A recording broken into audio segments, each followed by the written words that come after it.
Now, the Eels are still searching for the quest for a new coach. Where are they at? Well, the 4-horse race is down to a 2-horse race. Look, it's fast become a laughing stock, Braith. It's the never-ending story.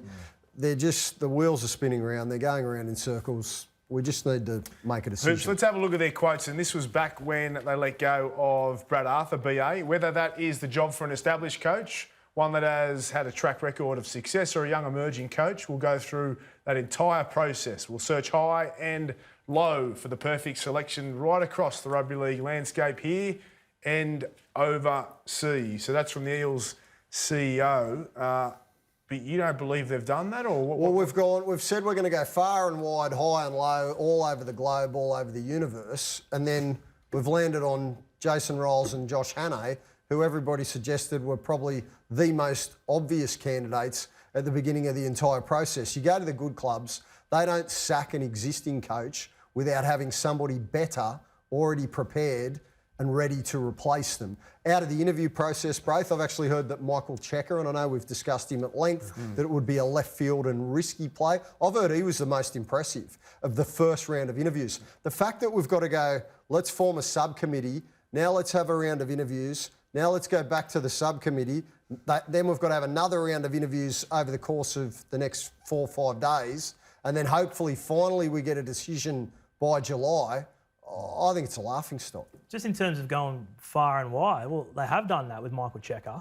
They've looked outside the box. They did do that with Brian McDermott. They spoke with Sean Wayne, or they reached out to Sean Wayne and discussed the potential for him to have a job. So they have done that. I think where you're right, Hoops, is that they didn't have any clarity of what the head coach was going to look like when they started this process. I think that's all for everyone to see with the range of people that they interviewed. And because of that, it's probably taken longer than potentially it should have. But I think if we started this process, and you're 100% right, if we said who were the top 2 candidates, and we probably said it on the show a month ago, it was Jason Ryles and Josh Hannay. Yeah.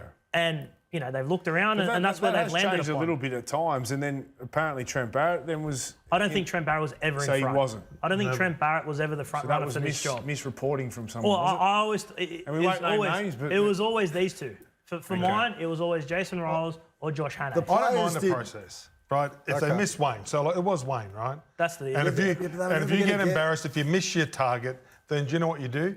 You go and interview everybody. Yeah. Don't you? Because otherwise, mate, Parramatta and knowing the fans the way I do, right? I think that they'd be over this, and I think that they all probably like Brad Arthur, and it might have been time for a new voice. Who knows? But without going and just picking another player, they would have went, what about this guy? What about that guy?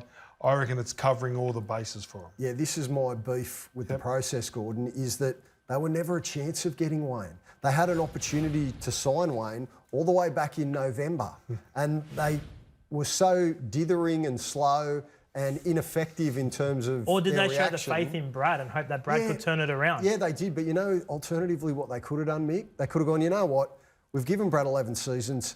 It's probably coming to an end. Let's give him this year. Let's go sign Wayne now. Announce it. Say, Wayne's coming in 2025, this is BA's swan song. Then he also gets a respectful and dignified exit, and they land the super coach. Instead, they're still going around in circles in the middle of the season, and it's a laughing stock. The process to me is a laughing stock. I don't think it's a laughing stock. I don't know. I don't know. But I don't know who's describing it as laughing stock.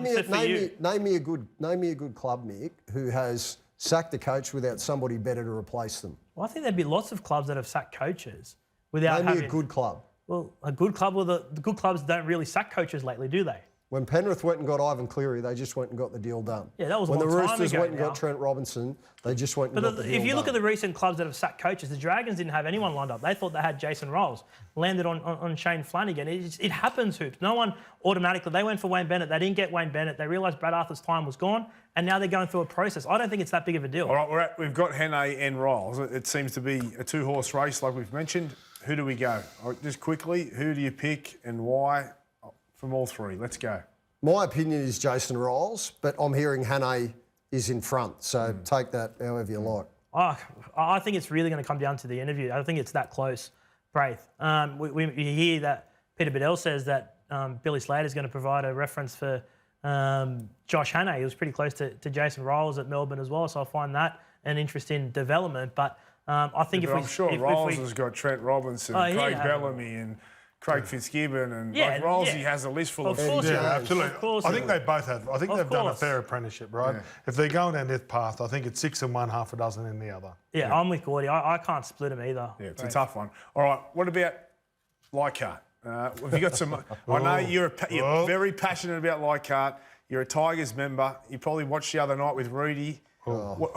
Peabody is an absolute disgrace. He's had a tough week. Leave him alone. Giving Leichhardt Oval $40 million is like putting lipstick on a pig. Seriously, he needs to go down to APSM and get those bifocals reset. I think he they needs to couldn't go get down any to thick of Leichhardt. those things. No.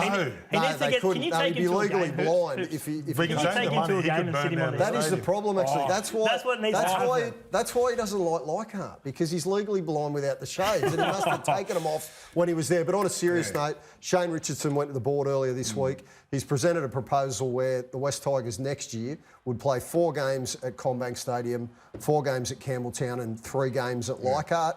I'm just happy that the government, federal, state and the Inner West Council have all got some money together, and that Leichhardt survives, because it's a community asset and the fans love it. Nice. So Rudy had a tough week. You had Billy. Well, he did. Billy gave it to him. Queensland is Absolute so straight If sets. you're at home watching Rudy, just take care of yourself. We love you, mate. All right, Hoops, Mick, thank you very much. Up next, the legends are in. Steve Blocker-Roach and Benny Elias.